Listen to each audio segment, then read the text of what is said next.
Merci Eva, bien sûr, je suis prête. Merci à Wisvet de nous donner la parole et merci à Wisvet d'avoir organisé ces 5 conférences sur le thème de la télémédecine. Alors, je voudrais tout de suite vous dire que au cours de ces 5 conférences, on essaiera d'aborder tous les aspects de la télémédecine. Je vais commencer aujourd'hui par les aspects, je dirais, les plus administratifs, par la définition de la télémédecine, mais ma conférence sera suivie de 4 autres conférences qui seront toutes données par des membres de VetInTech. Et à ce sujet-là, je voudrais vous rappeler que nous avons, avec l'équipe VetInTech, édité un livre blanc sur ce sujet. Donc, si je n'arrive pas à répondre à une de vos questions ou si entre 2 conférences vous posez une question, n'hésitez pas à télécharger ce livre blanc. C'est gratuit, c'est sur le site de VetInTech.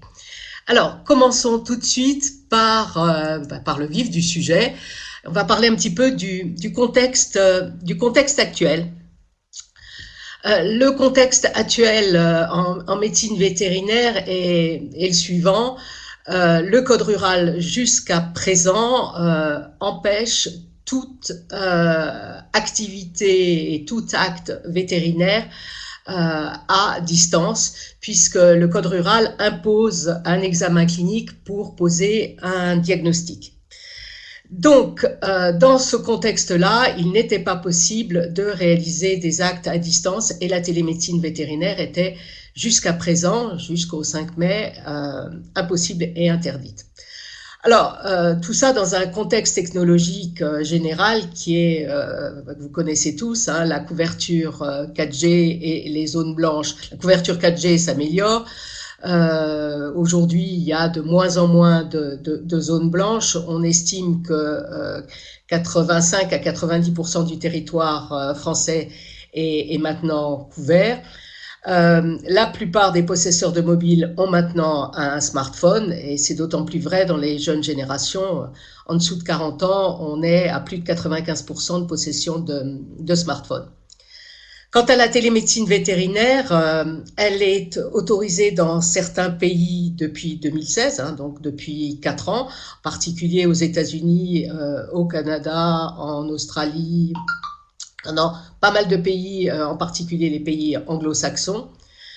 Elle a été, en plus, elle s'est bien développée à l'occasion de la crise actuelle où de nombreux pays ont autorisé les vétérinaires à consulter à distance. Certains pays ont même demandé à ce que les consultations à distance soient préférées aux consultations en présentiel. Alors, en France, l'Académie vétérinaire s'était déjà penchée sur la question en 2017 et avait émis un avis favorable qui est publié sur leur site en novembre 2017. Alors, depuis 2017, il s'est passé pas mal de choses, et en particulier la crise actuelle qui a demandé qui a imposé certaines mesures de distanciation et qui a favorisé toutes les solutions et tous les modes de vie à distance. Hein. Donc, c'est maintenir le contact avec du sans contact, et c'est comme ça que le télétravail, les téléconférences, le drive, l'utilisation de Zoom par de très nombreux utilisateurs, quelle que soit, je dirais, la génération. Et ceci a amené à une explosion de la téléconsultation en médecine humaine, puisque début mars, on était à 10 000 consultations par semaine, 10 000 téléconsultations par semaine. Et mi-avril, on était à plus d'1 million de consultations, de téléconsultations par semaine. Donc un boom énorme, une explosion de la téléconsultation. Et ceci n'est pas neutre, puisque c'est je dirais un changement de mode de contact et de mode de vie qui va très fortement impacter l'avenir. Alors, voyons un petit peu ce que pensent les vétérinaires français de la télémédecine. Alors, le camembert que je vous montre, les chiffres que je vous montre sont des chiffres assez récents, hein, puisqu'ils datent de mi-mai. C'est la quatrième vague d'une étude qui est réalisée par VetsPanel. Et mi-mai, on est chez les vétérinaires animaux de compagnie. 10% des vétérinaires animaux de compagnie en France ont dit qu'ils avaient ou qu'ils téléconsultaient. 90% ne s'y étaient pas encore mis, hein. On était donc 10 jours après la sortie de ce fameux décret. Alors, parmi les vétérinaires qui aujourd'hui téléconsultent, ils sont une grande majorité à penser qu'ils vont bien sûr continuer. Parmi ceux qui n'ont pas encore téléconsulté, on voit que les choses sont quand même beaucoup plus mitigées, puisque mi-mai, dans les non téléconsultants, il n'y avait que 12% qui affirmaient qu'ils allaient s'y mettre. Donc voilà un petit peu la situation en France et vous voyez qu'elle est tout à fait balancée. Alors, voyons ensemble ce texte, hein. Donc l'objectif de cette première épisode télémédecine, c'est de partager et de décrypter les textes qui sont sortis le 5 mai 2020 et qui permettent depuis le 6 mai de pratiquer la télémédecine. Alors, la télémédecine vétérinaire est autorisée depuis le 6 mai, mais uniquement dans le cadre d'une expérimentation qui va durer 18 mois, et qui est placée sous la responsabilité du Conseil de l'Ordre. Donc, cette expérimentation va permettre d'évaluer les conditions de recours à la télémédecine et l'intérêt des actes de télémédecine à la fois pour la profession vétérinaire et pour les clients. Il s'agit donc pour le Conseil de l'Ordre de rédiger un rapport qui sera soumis 4 mois avant la fin de l'expérimentation, c'est-à-dire au mois de juillet 2021, au ministre de l'Agriculture pour que celui-ci travaille sur l'élaboration des textes définitifs, c'est-à-dire travaille sur la modification de ce fameux code rural qui aujourd'hui empêche la réalisation d'actes à distance. Alors, ces textes du décret du 5 mai ont été élaborés, bien sûr, par le Conseil de l'Ordre, mais ils ont été aussi co-élaborés par toutes les instances vétérinaires, syndicales, les instances professionnelles, animaux de compagnie, animaux de rente. Enfin bon, tout le monde y a participé. Et ce qu'on peut dire, c'est qu'aujourd'hui, l'objectif des instances vétérinaires avec ce texte télémédecine est bien sûr de s'inscrire dans l'organisation actuelle des soins, c'est-à-dire de s'appuyer fondamentalement sur le lien du vétérinaire traitant avec son client. Donc, rentrons un tout petit peu dans le détail et on va commencer par définir la télémédecine vétérinaire. Donc c'est simple, hein, la télémédecine vétérinaire, c'est une pratique médicale, hein. Il s'agit d'actes médicaux vétérinaires qui sont réalisés à distance en utilisant les nouvelles technologies de l'information, de la communication. En clair, c'est en utilisant Internet. Et cette télémédecine vétérinaire met en rapport un vétérinaire, il y a toujours un vétérinaire dans la chaîne, qui peut être en rapport avec d'autres vétérinaires ou avec les propriétaires ou les éleveurs des animaux qu'ils soignent. Ceci peut se faire, bien sûr, toujours à distance, en présence ou non de l'animal. Alors, la télémédecine vétérinaire, comme la télémédecine humaine, et vous verrez que les textes sont en fait une pure transposition des textes de télémédecine humaine. La télémédecine vétérinaire comprend 5 actes médicaux vétérinaires différents. Et il n'y a que ces 5 actes qui sont aujourd'hui autorisés dans le cadre de cette expérimentation de 18 mois. Alors, les modalités de réalisation de ces 5 actes sont totalement précisées dans le texte du décret, que vous pouvez d'ailleurs télécharger. Vous le verrez dans mes slides un petit peu plus loin, il y a le lien. Alors, le principe fondamental de la télémédecine vétérinaire, c'est que la télémédecine, donc l'exercice de la médecine à distance, ne doit pas remplacer la médecine en présentiel. Le vétérinaire doit exercer, on ne peut pas avoir des téléconsultants qui ne feraient que ça à distance, puisque le télévétérinaire, le vétérinaire téléconsultant doit exercer au sein d'une structure et doit avoir un domicile professionnel d'exercice. C'est le vétérinaire qui est seul juge de la pertinence de l'acte qu'il va proposer à ses clients. Ce n'est pas au client d'imposer, je dirais, un rendez-vous en télémédecine parce qu'il ne peut pas se déplacer ou parce qu'il préférerait ce type d'acte. C'est au vétérinaire de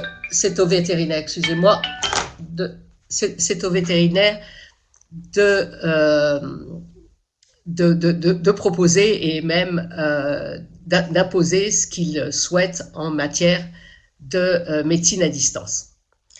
La télémédecine ne doit pas être une perte de chance ou dégrader le pronostic pour l'animal.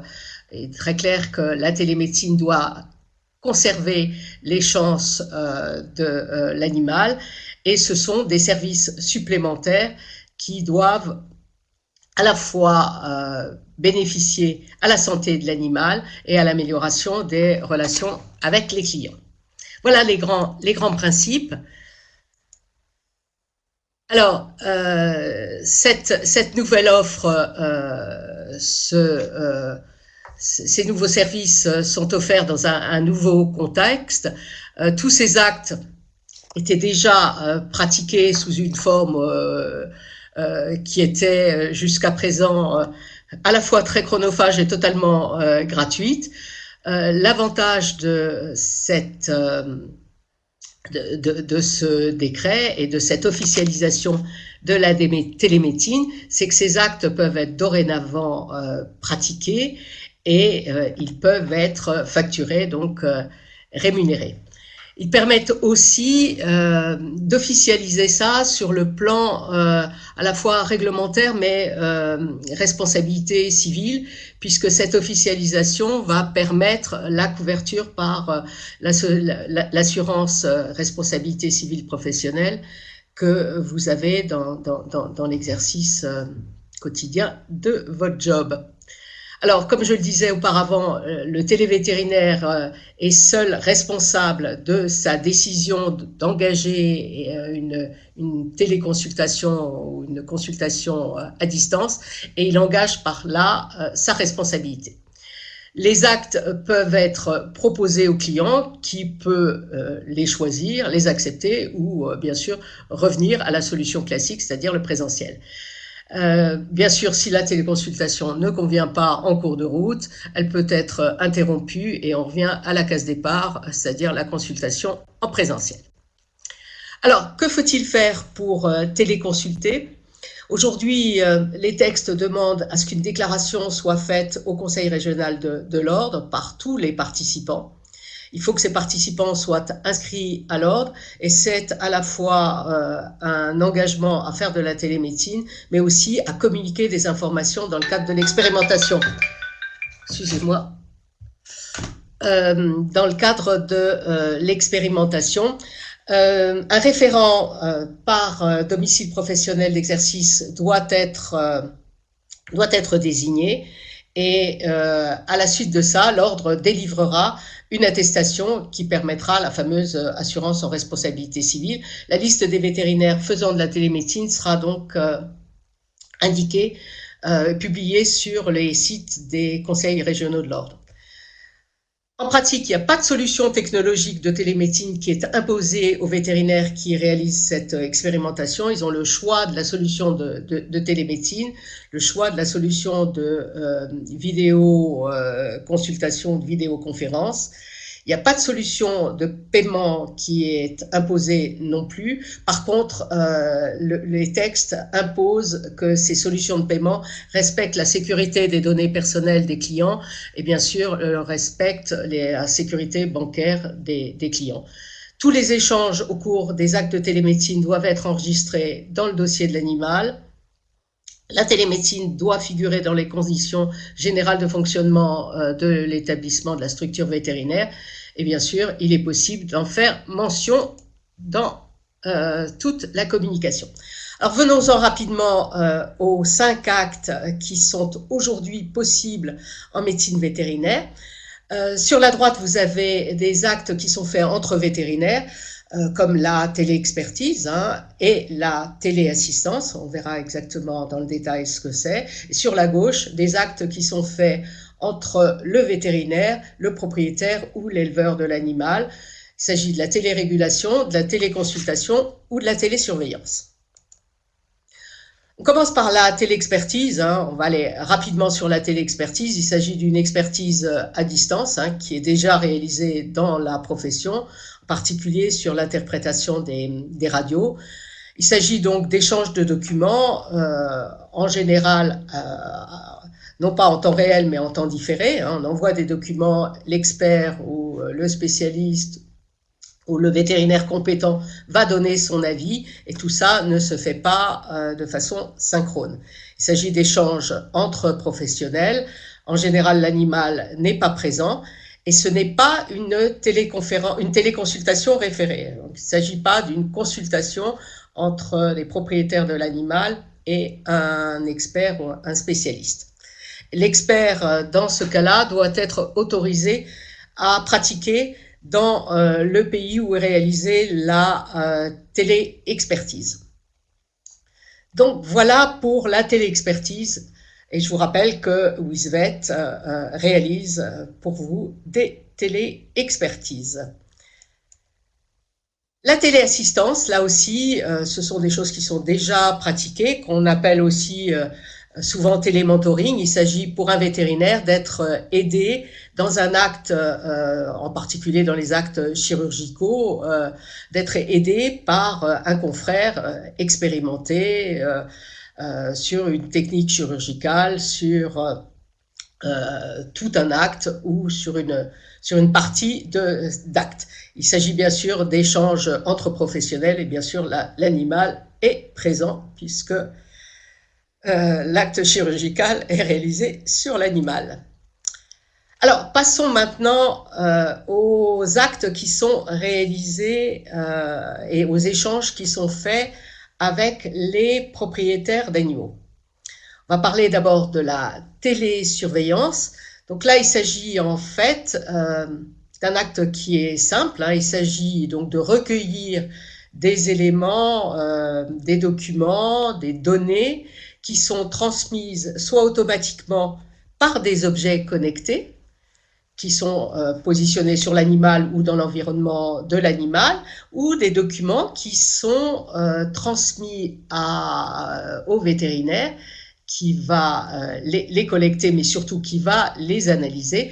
Ces documents peuvent être transmis donc par les propriétaires. Alors, ce sont en général des éléments de surveillance qui suivent ou qui peuvent éventuellement précéder une consultation ou une téléconsultation. Alors, cette télésurveillance, en général, ne fait pas appel à la vidéo.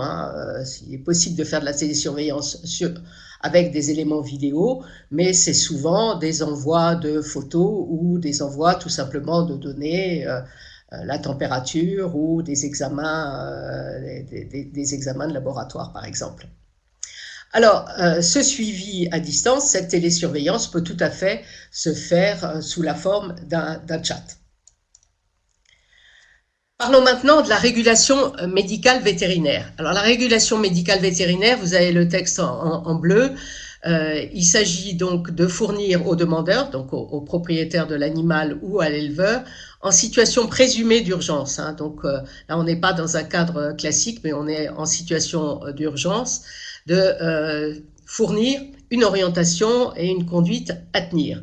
Donc là, le demandeur est, comme on peut l'être quand on fait appel nous-mêmes au 15, on est dans une situation où on a besoin d'être orienté.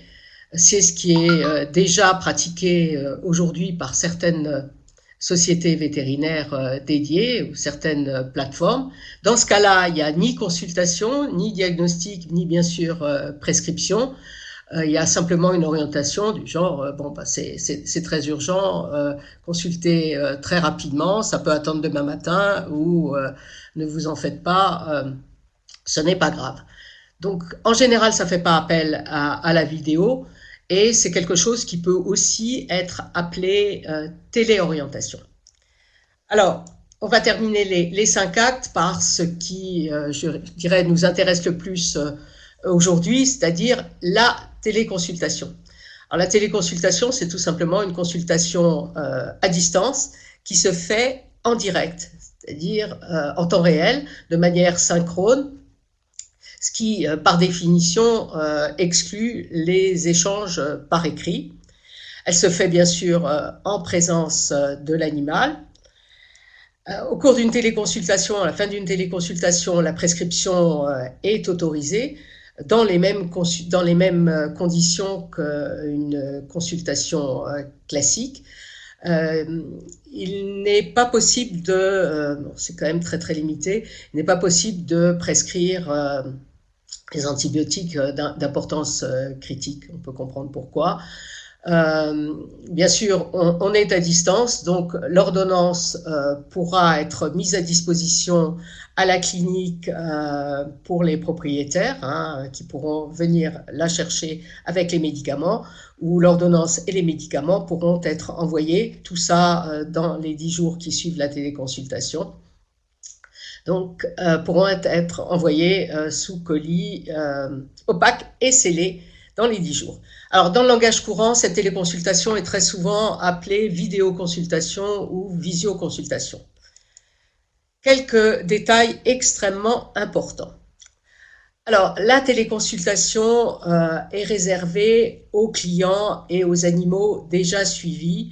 En fait, cette téléconsultation repose sur l'existence de ce qu'on peut appeler un contrat de soins entre le vétérinaire et son client et l'animal.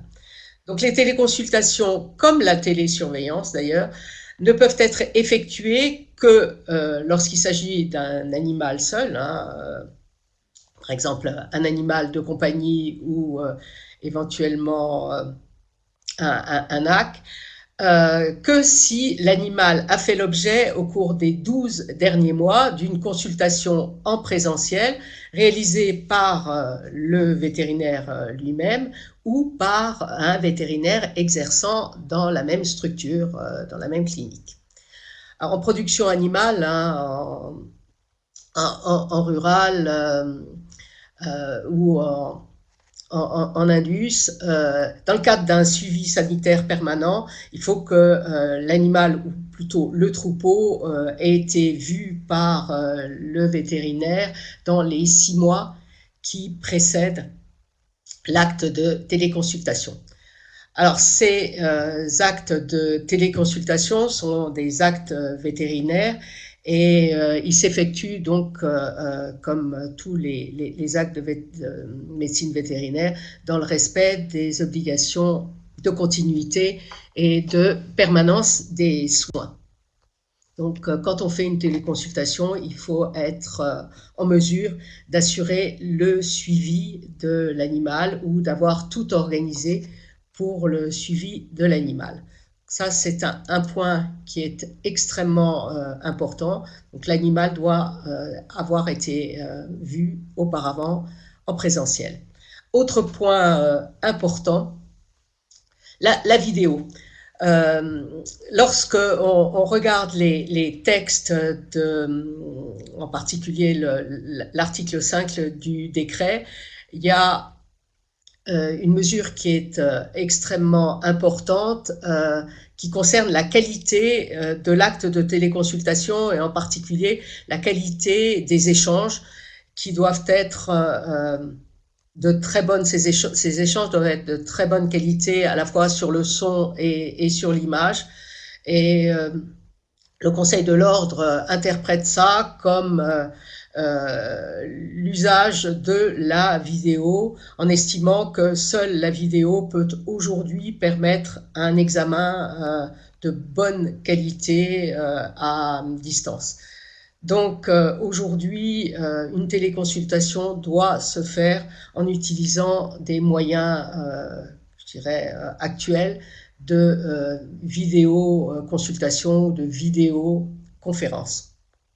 Autre point important, c'est que le Conseil de l'Ordre estime que le téléconseil personnalisé, qui aujourd'hui est proposé par certaines plateformes qui ne comportent pas de diagnostic ni de prescription, le Conseil de l'Ordre estime qu'il s'agit d'une téléconsultation et donc tous les éléments dont on vient de parler doivent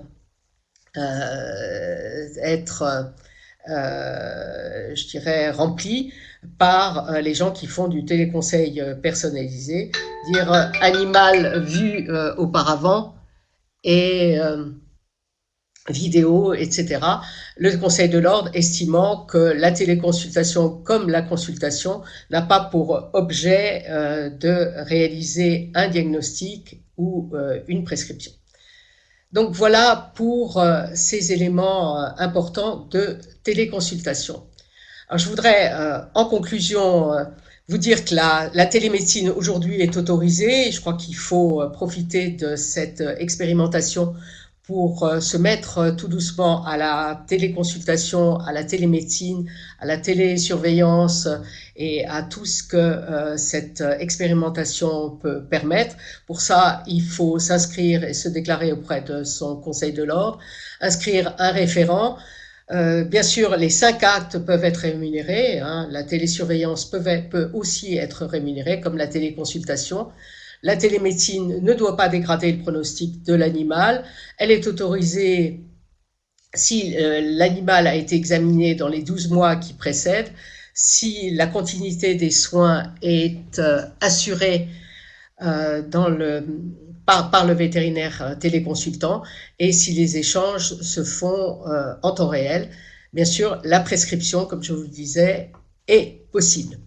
Donc voilà pour ce qu'il fallait partager sur, je dirais, le cadre réglementaire de ce décret. Je pense qu'il s'agit, j'en suis même certaine, d'un service de plus à proposer à vos clients qui aujourd'hui, en particulier les jeunes générations, mais pas que les jeunes générations, veulent aujourd'hui des solutions modernes, différentes, qui vont leur permettre de réduire leurs déplacements, de gagner du temps, d'éviter du stress à leurs animaux, et je pense en particulier aux chats, hein. Moins de stress pour les animaux, donc moins de stress aussi pour les propriétaires. C'est aussi pour vous une image innovante, des services supplémentaires et un moyen à la fois de créer du lien avec vos clients, mais surtout de les fidéliser. Et on verra ça dans l'épisode numéro 2 que je vous propose de suivre dès vendredi prochain à 13h. La facturation par un tiers, la plateforme de téléconsultation est-elle autorisée? Oui. Oui. Mais on verra la semaine prochaine que tout ça, aujourd'hui, tant qu'il n'y a pas d'interopérabilité, mais je ne veux pas rentrer dans le détail, tant qu'il n'y a pas d'interopérabilité, tout ça rend les choses assez complexes sur le plan comptable, hein, puisqu'en fait, il faudra tout reporter de la plateforme de téléconsultation vers le logiciel métier. Est-ce qu'une téléconsultation par Zoom et Skype gratuite et sans moyen de paiement associé est autorisée? Oui, il est très clair et c'est indiqué dans le texte et dans toute la communication de l'ordre que la télémédecine n'impose aucune solution technologique et les solutions de téléconférences comme Zoom, Skype, Teams et tout ce qu'on a pu utiliser au cours de ces 3 mois sont tout à fait possibles.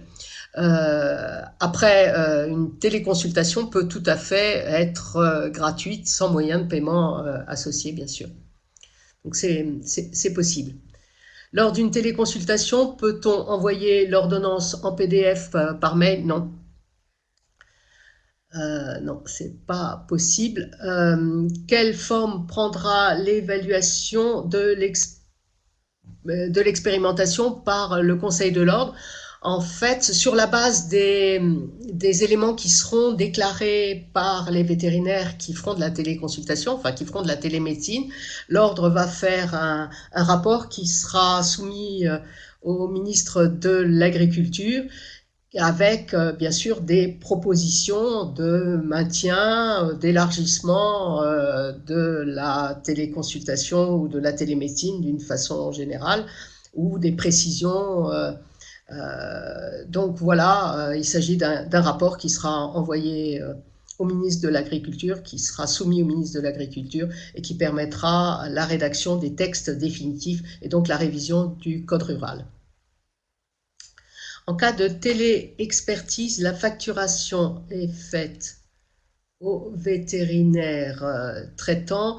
Oui, il s'agit donc si on reprend la définition de la télé-expertise, il s'agit donc d'un acte qui est réalisé entre vétérinaires. Le patient, le propriétaire n'est pas présent, donc la facturation se fait. Il ne s'agit pas de téléconsultation référée.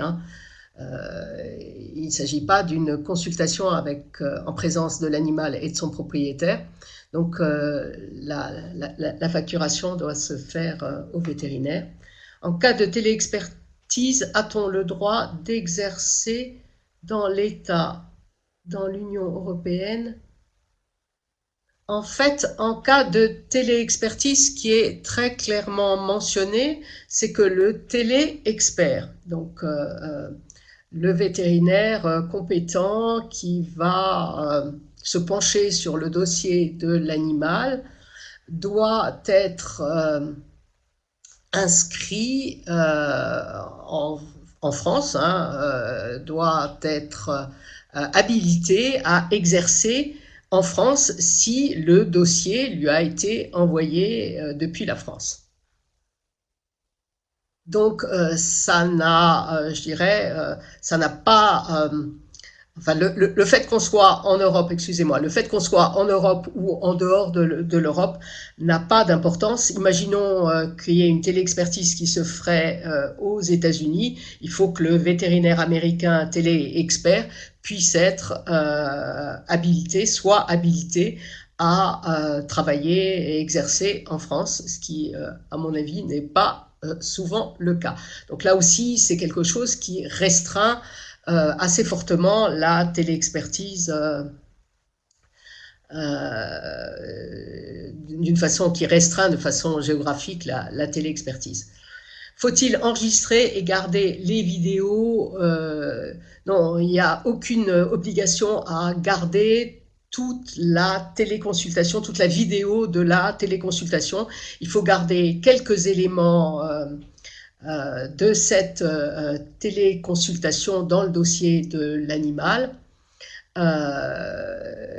Et ça peut être des photos qui seront prises pendant la téléconsultation, donc je dirais en parallèle de la vidéo. Ça peut être des séquences de vidéos, ou ça peut être tout simplement lorsque la vidéo n'est pas suffisamment parlante ou n'a pas vraiment d'intérêt.